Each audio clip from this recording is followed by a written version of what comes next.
probably one of the most asked questions I get is how do you travel? How do you afford to travel? And there's definitely a common misconception that you have to be very rich to be able to travel, when in reality you can travel without having a lot of money, and there's a lot of different unique ways you can do it. I'm not rich. No, I don't have like rich parents who fund my trips. I've paid for all my own trips, and then just now in the past year I started working with different like tour groups or whatnot who will maybe send me on a trip for free. But for the most part, I've always funded all my own travel because I'm passionate about traveling and it is so important to me that I've always kind of found a way to do it. There's so many different ways of doing it. You just have to be willing to like put yourself out there and try something different. So we are going to jump into some ways that you can travel for cheap or even for free.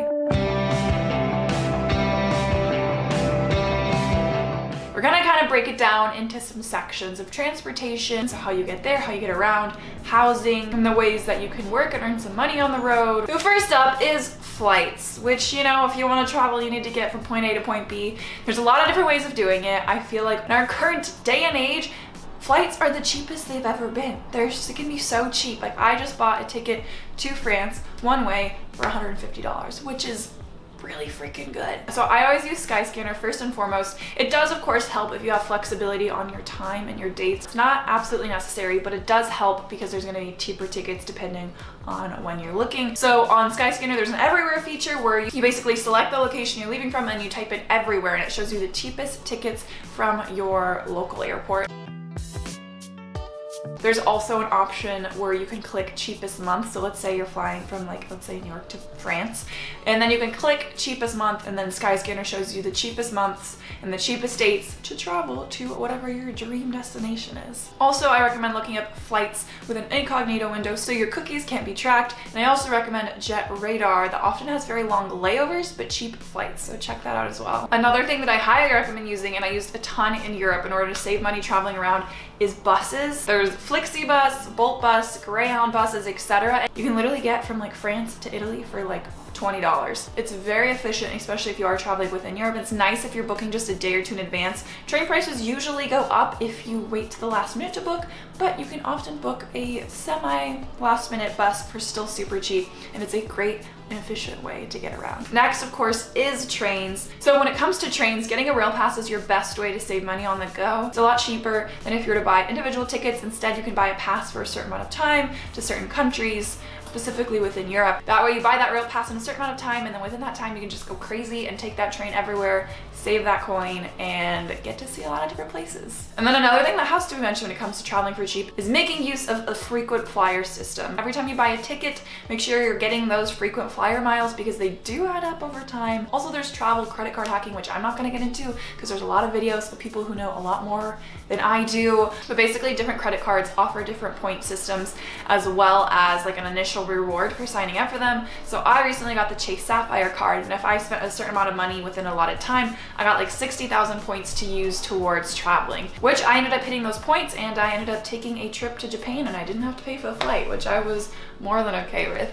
Obviously, a disclaimer, be careful, don't get yourself into debt, but be aware of those mile points out there that can really add up over time and save you money when it comes to flying. The next section is like working / living places for free in exchange for work, which I think is one of the biggest ways you can travel for cheap or even for free. The first being WWOOFing, which stands for Worldwide Opportunities on Organic Farms. I have not done this yet, but I'm gonna be traveling to Europe and I definitely plan on doing it when I'm there. So essentially what you do is you work a few hours on a farm in exchange for room and board. So you're not getting paid and you're not paying the farm, but instead you're doing some type of manual labor or work around their property in exchange for getting to stay there. And I've had friends do in Hawaii, in Italy, in New Zealand, like all over the world. And a friend was working on a fruit farm, so every day she was picking fruit and doing all of that. And another person that stayed at like an animal farm and was helping out with sheep. It's honestly like a big mixture. For one, you definitely need to do your research. Don't just sign up for any farm. I'm gonna say that for a lot of these. While there are a lot of great opportunities, there are some bad opportunities, so just like know what you're getting yourself into. So you want to make sure that you're looking into it and that it's a good place, that you're comfortable with what they're providing you. It's an incredibly hands-on way way to get to know a new country and culture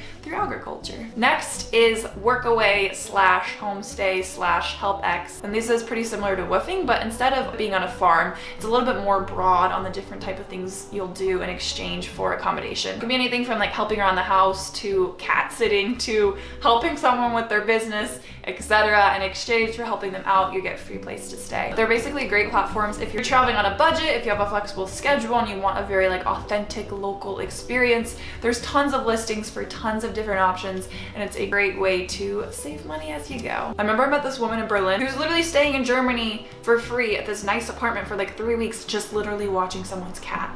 Another one is to work at hostels. A lot of hostels offer work exchange, which basically means you do a few hours of work for them in exchange for getting to stay for free at the hostel, which can save you a lot of money when it comes to accommodation. It can be anything from doing cleaning to bartending to managing the front desk. It's nice is that it's often flexible. If you're coming for just a few days, a few weeks, a few months, you can figure that out. A lot of times when traveling, the biggest expense is the accommodation, so it's a great way to have that covered. Next is to be an au pair, which I actually do have some experience with. I moved to Paris on my own when I was 18, and I was kind of an au pair. Like, I didn't do it through one of these programs, but I had a family friend who had an extra bedroom and had kids they needed help with, and I was like, okay, I'll come help. And it's kind of a part-time au pair or nanny to the kids in exchange for free accommodation. So with this, you'll usually get room and board and often even a paycheck on top of it, and you're basically a nanny for someone's kids. It's different for every family. For some people, it's like very much a full-time thing. For some families, it's only a few hours a week. For some with older kids, it's not as hands-on. Maybe you're more so working on teaching them English and helping them get from point A to point B. It's a great way to be in a new country, to really be immersed in with the culture through a family. And it often works too that you'll get like weekends off and some vacation time, and it's definitely something worth looking into. Another popular way is teaching English, which I actually considered doing when I was about to graduate, before like YouTube took off. Alas, here I am. Basically, it's a great way to be able to live abroad for an extended period of time, like 6 months, a year, 2 years, etc. One of my best friends is doing it in Spain right now, and she really loves it. Usually the requirements are that you're a native English speaker. You usually need like a bachelor's degree in something. It doesn't have to be English or teaching. And then you take the TOEFL certification, which allows you to teach English abroad. You can do it in so many different countries. Certain countries are higher paying, I believe, like Asia and the Middle East, and then Europe, you're not getting as much, but you're still getting to live there. A few other things worth looking into that are more of a career path that I'm not going to fully dive into is becoming a tour guide, working as a flight attendant, joining the Peace Corps, volunteering abroad. And yes, there are volunteer abroad options where you don't have to pay, because I feel like a lot of programs are like, pay us thousands of dollars to come volunteer. Especially for students, I know goabroad.com is a good one that connects students with different opportunities for volunteering, teaching, interning, etc. Check them out. Another thing is getting a working holiday visa, which initially can be a little bit of expensive, but is great if you want to live in a country for an extended period of time and be able to get a job there. I've had a few friends who have done it in Australia where they get like I think it's a 1-year holiday visa, and then they're able to go, you know, work as a bartender at a coffee shop, etc., and be able to stay in the country for a while. And then when it comes to housing and accommodation, which I touched on a little bit before, but not totally, I still love using hostels. It's a great way to save money. It's a great way to meet people if you're traveling solo or with a friend and you want to meet others. I've had a fine time staying in mixed dorm rooms. You can stay in all female dorm rooms. You can get your own dorm room, which is for a little bit more money. A lot of times too, in the morning they provide breakfast, and you can, you know, take a little extra apple and bread, stick in your pocket to go and save money on food. They often have like free walking tours and like discounted pub tours that you can join to meet other people and get to experience the city for cheap. Another thing is Airbnbs, which I love. I love Airbnbs, and something that is super helpful is they often have weekly and monthly discounts. If you're booking a month at a time, you often get a 35 to 50% discount. So I just booked a month-long Airbnb in Paris, and it literally was 50% off because I booked for a long period of time.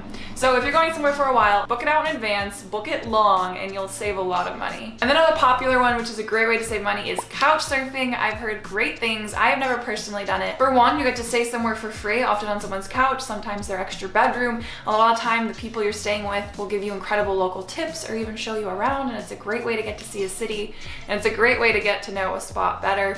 I've heard that it's easier for females to get like approved by the host. Obviously, be careful, take it with a grain of salt, make sure you're checking the references and the reviews of the person you're staying with. But a lot of people are on there because they want to meet people that are traveling and get to know others. So it's a great way to not have to pay anything for accommodation. Okay, I want to keep this video short, so I'm gonna wrap it up. Those are some of my tips on how to travel cheap and even for free at times. If you have any suggestions, leave a comment below. I hope you guys enjoyed it. Thanks so much for watching. Until next time, bye-bye.